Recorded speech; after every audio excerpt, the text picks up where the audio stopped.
جس زمین پر ہم رہتے ہیں وہ ایک عام آدمی کے حجم کے مقابلے میں 20 ارب خرب گنا بڑی ہے۔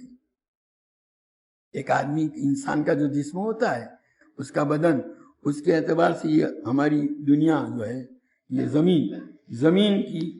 زمین کا حجم کتنا بڑا ہے؟ 20 ارب خرب، کروڑ، 10 کروڑ، 100 کروڑ کا ایک ارب، 100 کروڑ کا ایک ارب ہے اور 100 ارب کا ایک خرب ہے، تو 20 ارب خرب ہے کہ نہیں؟ جبکہ ہمارا سورج ہماری زمین سے 10 لاکھ گنا بڑا ہے۔ اس کے مقابلے میں ایک سیارہ اور ہے، اس کو ایٹا کورینائن کہتے ہیں، یہ ہمارے سورج سے بھی 50 لاکھ گنا بڑا ہے وہ سیارہ، حالانکہ سورج ہماری زمین سے 10 لاکھ گنا بڑا ہے اور وہ 50 لاکھ گنا۔ اور اس کے بعد ایک اور سیارہ ہے بیٹل جوس نامی،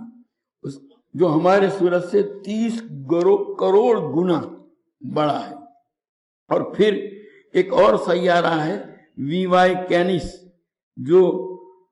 اس کی بڑائی کا کیا کہنا، یہ ستارہ ہمارے سورج سے 1 ارب یعنی جو ہے 100 کروڑ گنا بڑا ہے۔ کیا آپ کو معلوم ہے کہ جس کہکشاں میں ہم رہتے ہیں اس کا نام ملکی وے، یعنی وہ جو سورج چاند جو ہمارا ہے اس کو یہ سوریہ منڈل بولتے ہیں گجراتی کے اندر،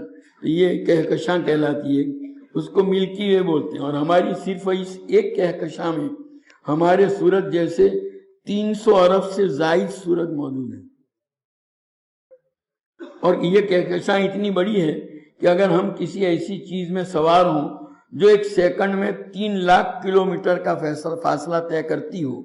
یعنی 1 سیکنڈ میں زمین کے 7 چکر لگانے والی ہو وہ چیز، تو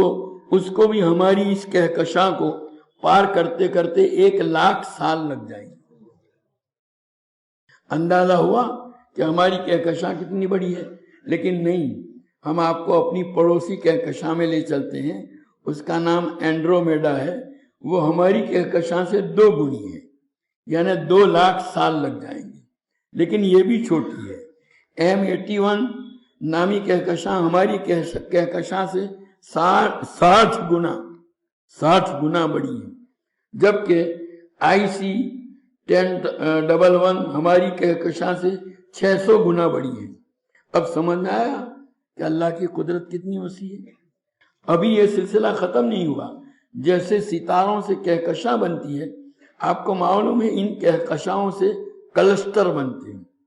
اور جس کلسٹر میں ہماری کہکشاں واقع ہے اس کا نام ویرکو کلسٹر ہے، اور صرف اس ایک کلسٹر میں 47,000 کہکشائیں ہیں۔ اور معاملہ ابھی یہیں ختم نہیں ہوا، کلسٹرز بھی آپس میں مل کر سپر کلسٹر بناتے ہیں، اور جس سپر کلسٹر میں ہم رہتے ہیں اس کا نام لوکل سپر کلسٹر ہے، اور اس کلسٹر میں 100 کے قریب کلسٹر ہیں، اور ایک کلسٹر میں اوپر بتلایا نا 47,000 یہ، اور اس سپر کلسٹر جیسے کم و بیش 1 کروڑ سپر کلسٹر ہماری کائنات میں موجود ہے۔ اب کہاں کیسے یہ زمین کی حیثیت تو اس کے مقابلے میں ایک نقطے سے بھی کم سمجھی جاتی ہے۔ تو اب اللہ تعالیٰ جو فرماتے ہیں، اللہ تعالیٰ رب العالمین ہیں، سارے جہانوں کے پروردگار ہیں، اس سے آپ اندازہ لگا ہم نے تو کچھ دیکھا ہی نہیں، ہم لوگ تو ہماری جانکاری کے اعتبار سے دیکھا جائے تو کنویں کے مینڈک بھی کہنے کا وہ لفظ بھی کم پڑتا ہے اس کے لیے، سمجھا کہ نہیں؟ تو ضرورت ہے